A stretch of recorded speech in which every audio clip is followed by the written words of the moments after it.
Hi friends, అందరూ ఎలా ఉన్నారు? బాగున్నారా? Welcome back to another mini vlog. మా పిల్లలకి ఇష్టమైన కర్రీ ఏదైనా ఉందంటే అది ములక్కాయ మాత్రమే. నిన్న ఆదివారం సంతలో అయితే నేను ములక్కాయలు తీసుకొని వచ్చాను. 20 రూపాయలకి 4.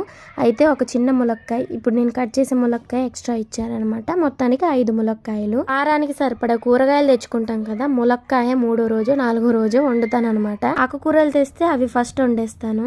ములక్కాయలు తెచ్చుకున్నప్పుడు మనమైతే మామూలుగా మధ్య కట్ చేసి వెజిటేబుల్ బాక్స్ లో పెట్టేస్తాము. అలా పెట్టడం వల్ల ములక్కాయలు తొందరగా ఎండిపోతాయి. ఫ్రిడ్జ్లోనే ఉంటాయి కానీ ఎండిపోతాయి అన్నమాట.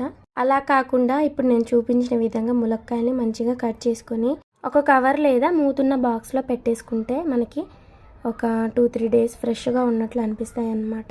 నేనైతే ఇలానే చేస్తాను. మీరు కూడా కామెంట్ చేయండి. వీడియో నచ్చితే లైక్ చేయండి. Bye friends, have a nice day.